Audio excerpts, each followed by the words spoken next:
बहू के पलटते ढंग। पुणे में रहने वाली शीना की ससुराल में सिर्फ 3 लोग थे। इस वजह से घर में ज्यादा काम नहीं होता था, तो वो दोपहर तक अपना सारा काम खत्म कर लेती थी। लेकिन उसके बाद वो बोर हो जाती। इस वजह से उसने शिनचैन कार्टून देखना शुरू कर दिया, जो धीरे धीरे उसके व्यवहार पर इतना इफेक्ट करता गया कि वो खुद भी शिनचैन जैसी ही बातें करने लगती है। एक रात डिनर करते हुए, अरे बहू, जरा अचार तो देना। ओहो ससुमा, आपसे इतना काम भी नहीं होता। इस तरह तो आप जल्दी जल्दी बुढ़िया हो जाओगी। अरे शीना, ये तुम कैसे बात कर रही हो? आपको तो कुछ भी समझ में नहीं आता। ये शीना का शिनचैन स्टाइल है। ऐसा बोलकर शीना वहाँ से चली जाती है। अगली सुबह शीना सबके उठने से पहले ही घर का काम खत्म करके कार्टून देखने बैठ जाती है। अरे वाह बहू, कमाल ही कर दिया। इतनी जल्दी सारा काम खत्म कर दिया। बस भी कीजिए, अब मैं इतनी भी कुछ खास नहीं। ओफो, तुम और तुम्हारे शिनचैन का भूत, जाने कब नॉर्मल इंसान की तरह बात करोगी। मॉम, आप तो बस मुझसे जल्दी रहती हैं। आपको क्या पता मेरी लाइफ कितनी मुश्किल है। अच्छा छोड़िए, अब मैं शॉपिंग के लिए जा रही हूँ। हाँ, तो ये है तुम्हारी मुश्किल लाइफ।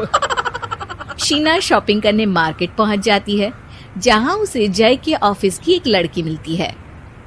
हेलो, आप जय की वाइफ है ना? हेलो, मेरा नाम शीना है। मैं 26 साल की हूँ और मुझे शिमला मिर्च बिल्कुल भी पसंद नहीं है, पर शिमला जा सकती हूँ। हाँ। शीना की बात सुनकर लड़की आगे कुछ बोले बिना वहाँ से चली जाती है। कमाल है, आजकल के बच्चों को इंटेलिजेंट लोगों से बात करना आता ही नहीं। शीना शॉपिंग करके घर वापस आती है, जहाँ सास और जय साथ बैठकर आइसक्रीम खा रहे होते हैं।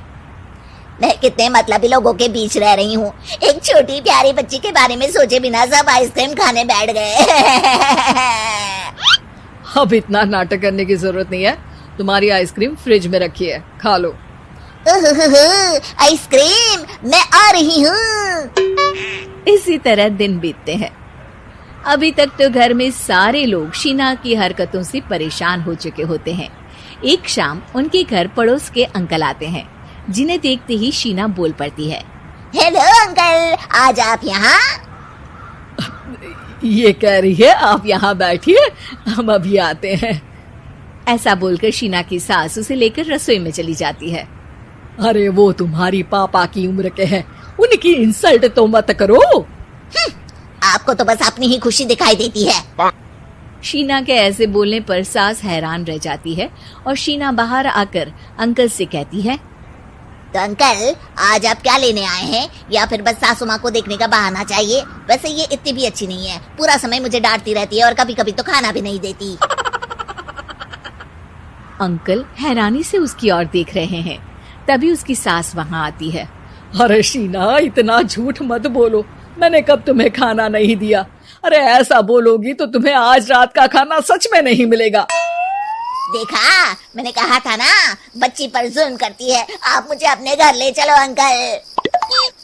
इस तरह दोनों सास बहू में तू मैं शुरू हो जाती है, जिसे देख अंकल तो डर कर भाग जाते हैं, लेकिन वो दोनों चुप ही नहीं होती।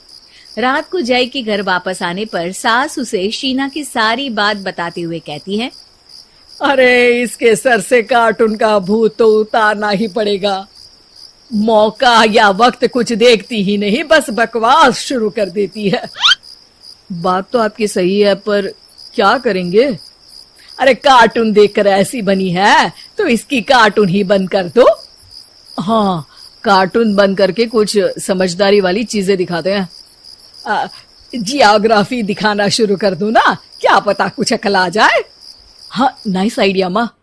इस पर जय केबल टीवी पर ज्योग्राफी छोड़कर बाकी सारी चैनल बंद करवा देता है, पर शीना भी किसी से कम नहीं होती। ओहो पतिदेव, अपने आप को बहुत स्मार्ट समझते हो। शीना मोबाइल पर YouTube ऑन करके उस पर शिनचैन देखने लगती है। शीना की इस स्मार्टनेस को देखकर जय तो बेचारा सर खुजलाता ही रह जाता है। हमने इसे जरूरत से ज्यादा अंडर एस्टिमेट कर दिया, अब क्या करें माँ? अरे इंटरनेट बंद करवा दे बेटा। शीना को कार्टून की दुनिया से बाहर निकाल वापस इंसान बनाने के लिए अब जय इंटरनेट भी बंद करा देता है, जिससे शीना परेशान हो जाती है। सब मेरी खुशी से जलते हैं, पर अब क्या करूं? शीना सोच में पड़ जाती है, लेकिन कोई आइडिया नहीं मिलता, जिस पर मजबूरी में वो ज्योग्राफी देखना शुरू कर देती है। लगता है अब कुछ ही दिनों में इसके सिर से शिनचैन का भूत उतर ही जाएगा। हाँ बेटा, उम्मीद तो यही है। दिन बीतते हैं और घर में सब शीना के बोलने का इंतजार करने लगते हैं, लेकिन शीना टीवी में ऐसी खो जाती है कि उससे पूछे सवालों का हाँ या ना के अलावा और कुछ जवाब ही नहीं देती। देखते ही देखते हफ्ता बीत जाता है, तो सब्र का बांध तोड़ते हुए जय टीवी बंद कर खुद ही शीना से बात करने बैठ जाता है। क्या बात है शीना, पहले तुम ज्योग्राफी देखने को तैयार नहीं थी, और जब देखने बैठी तो इसके आगे किसी चीज की कोई सूध ही नहीं, ना किसी से बात करनी, ना घर का कोई काम। अरे माँ कब तक अकेले सब कुछ संभालेंगी? अभी भी तुम्हारे सर से शिनचैन का भूत उतरा कि नहीं? जब मादा भालू नर भालू से बात नहीं करती, तो वो उनका ध्यान अपनी तरफ आकर्षित करने के लिए बिल्कुल यही हरकत करते हैं। तुम नर भालू हो। शीना के ऐसा बोलते ही जय और उसकी मम्मी एक दूसरे की तरफ देख सर पकड़कर बैठ जाते हैं।